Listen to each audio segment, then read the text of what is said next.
I'm part of the older millennials, all right, damn near Gen X, okay? So, of course, I know a little bit about the Isley brothers. Now, I might not know 80% of their catalog, but I know some of the big hits as, what I do on this channel. A lot of times I react to music that I've never heard before. It doesn't necessarily have to be in my comfort zone, but I don't mind reviewing music that I have heard before. And while I'll be listening to this with a different ears, it's not like I was banging the Isley Brothers through my 20s and 30s, but every time it came on, you're reminded of your grandparents or your mother that will be listening to that in the car. And, it's just a part of your DNA growing up. And then you end up liking the song even more as you get older, but I haven't been listening to the Isley Brothers as much since I've been listening to a lot of metal and rock and like really honing in on guitar solos and bass lines. So I will be listening to this with a different set of ears in terms of how I normally used to listen to it, if that makes sense. So today we're doing the Isley Brothers, That Lady Part 1 and 2. Before we get started, if you like this type of content, do me a big favor and like the video. If you want to stay up to date whenever I post, subscribe and hit that notification bell. The engagement helps the video grow, and I truly appreciate it. Let me know what song you would like me to check out from your favorite band. It could be the Isley Brothers. I'm pretty sure they got a ton of music I don't know. I know some of the hits, but they have a lot of albums and then have been putting out music for a long time. So, yeah, let's go ahead and get right into this one.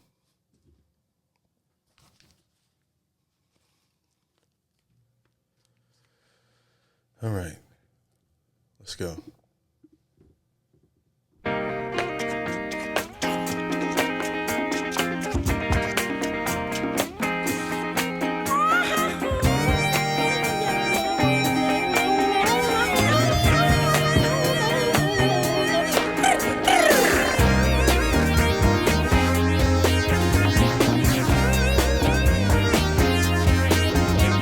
Okay, it's definitely a lot quicker than I remember it being in terms of the pacing. I don't know why I thought it was a slower paced record, but definitely a beautiful intro here, just smooth.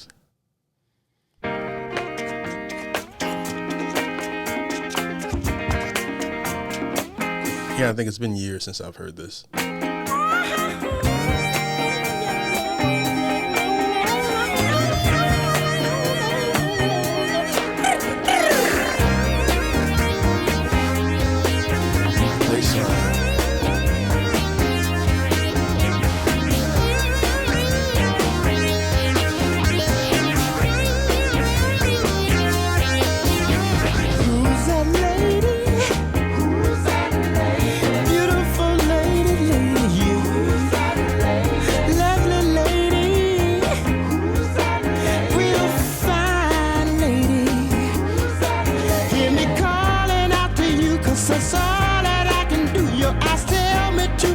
But you say, look, yeah, but don't touch, baby.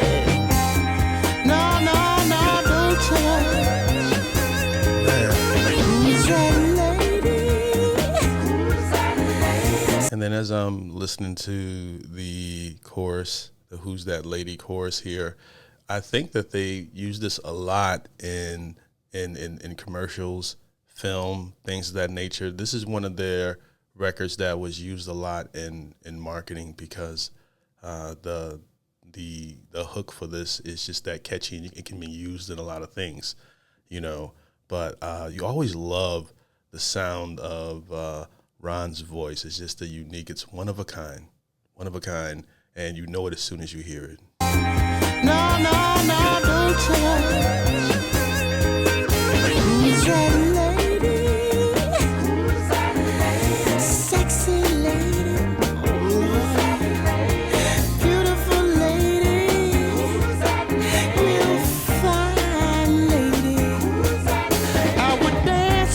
string, any gift she'd wanna bring, I would give her anything if she would just do what I say.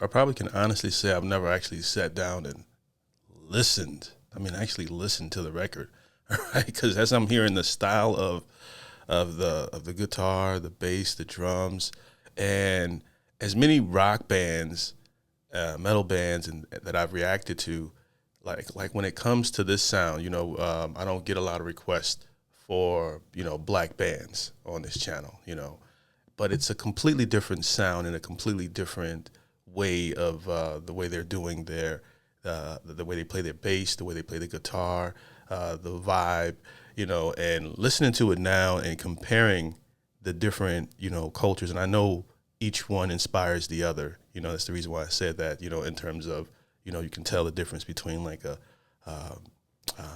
black person that plays the bass, like a soul back, and versus like somebody like, what's the guy from Primus, the incredible dude that just is a genius on that thing, on the bass line. But, I'm comparing the difference in hearing, how they play the bass, how they do the guitars, and how smooth and cool and, the vibe is from the ISLEY brothers. And we're all cool in different rights. I'm trying to be PC with it because I know some people get offended, but, I'm just pointing out things that I'm listening for. And it's just the style and the swagger that I love with these guys that I haven't heard with any other band. It's basically what I'm trying to say. Beautiful lady, lovely lady, real fine lady. I would love to take her home, but her heart is made of stone. Gotta keep on keeping on. If I don't, she'll do me wrong. Do me wrong. My gosh.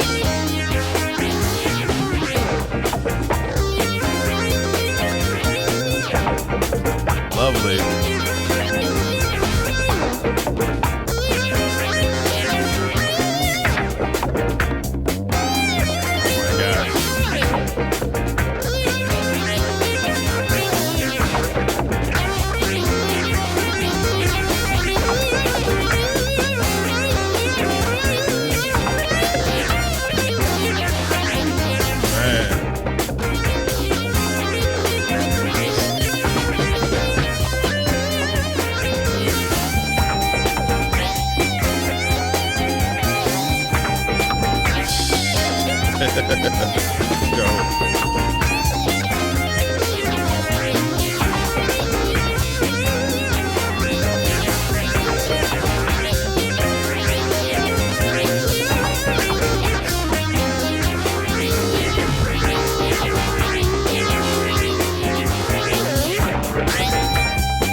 don't know what style of guitar that was, but it was amazing because I've reacted to a lot of different solos, and that's a unique sound and style from what I've reacted to. I can't think of anything that I can compare that to. So I love that style of playing and the way that that was arranged. Just amazing. And the consistent bump, bump, bump, bump, bump, bump, just playing, and the drums and the whole nine while that was going on was also a stroke of genius. To put things in context, I think I started getting into music when I was maybe around 16 years old or so, 15, 16 or so, when I started like really getting into it. And that was mainly hip hop and R&B, rap music and R&B. You can sprinkle in some oldest. I'm looking at a picture of Otis Redding, which is one of my favorite artists. You can sprinkle in some oldies like Otis Redding and the Isley Brothers and Marvin Gaye in there. You can sprinkle in some alternative music. You can sprinkle in a few country songs, and you can sprinkle in maybe a couple of rock songs. But that was most of my listening was rap and R&B. All right. Now, while I've listened to the Isley Brothers before, I've always listened to it from the perspective of that sounds good and just like focusing in on the parts that I like of the record. I've never actually sat down and just listened to the solo, listen to the bass, and listen to how good the drums are. And also how different they were compared to everything that I've heard so far in terms of the Isley Brothers. So like just actually sitting down and listening to it, these guys were phenomenal. I mean, I've always known that, but it just puts it in a different perspective when you're listening to them at 40, and also when you look at the state of music today and how you can see that it'll never be replicated in terms of so many things that people have already done first. People are still trying to be so different in terms of creating their own lane and not sounding like everyone else when so many things have already been done by these bands that have put out album after album after album. But yeah, 10 out of 10, absolutely loved the entire record. Who's That Lady wasn't really in my top 10, in terms of like my favorite. Do I have 10 Isley Brother songs? But I like the song, but it wasn't like Voyage to Atlanta, which is one of my favorite Atlantis. Did I say Atlanta? Atlantis. That's my favorite Isley Brothers record. In fact, that's one of the records I would say is part of the soundtrack to like my life. One of the records that's always played mentally throughout my life and childhood. A record, whenever it comes on, I don't turn it off. So, but listening to it again, That Lady, I can have a different respect for it. But I'm babbling. Shout out to the supporter that sent in the request for this one on Patreon. If you guys have some suggestions, you can always hit me up directly on my Patreon. That link will be in the description. You can catch content that doesn't make YouTube there, and you can also send in a request there or via the Buy Me a Coffee link in the description. All this goes back into the channel, which allows me to do what I do today. So I appreciate the support from all the Buy Me a Coffee supporters as well. Or for free, just leave a comment below of what I should check out next from the Isley Brothers, or your favorite band that you think I might be interested in, or you just want to see my reaction to. Like the video, subscribe in case I post a video you want to see, hit that notification bell, all that good stuff. And I appreciate you guys for watching. Peace. I did it.